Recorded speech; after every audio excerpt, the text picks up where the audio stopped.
ఒక ఊరిలో రాము అనే చిన్న దొంగ ఉండేవాడు. చిన్నప్పటి నుండే అతనికి స్మార్ట్నెస్ ఎక్కువ. కానీ మంచి దారిలో కాకుండా చెడు దారిలో వెళ్ళిపోయాడు. రోజు ఊరిలోని చిన్న చిన్న వస్తువులు దొంగిలించేవాడు. ఒకరోజు రాము పెద్ద దొంగతనం చేయాలని నిర్ణయించుకున్నాడు. ఊరిలోని పెద్ద గొలుసు గడ్డిలో వందలాది రూపాయలు ఉన్నాయని అతడు విన్నాడు. రాత్రి బాగా చీకటి పడిన తర్వాత రాము గడ్డిని చేరుకున్నాడు. గడ్డిని దాటేందుకు నెమ్మదిగా జారుతున్నాడు.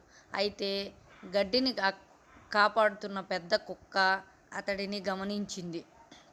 రాము తన పని పూర్తయ్యే లోపల కుక్క అరిచింది. ఆ శబ్దానికి గడ్డివాడు మేల్కొని వచ్చాడు.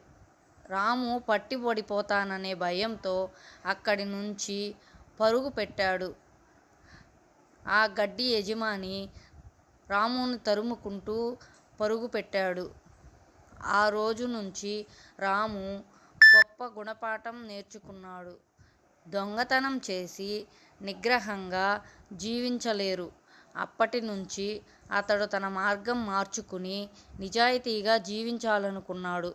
కష్టపడి పనిచేస్తేనే సంతోషం, గౌరవం వస్తాయని అతడు అర్థం చేసుకున్నాడు. చివరకు రాము ఊరిలో మంచి వ్యక్తిగా పేరు పొందాడు.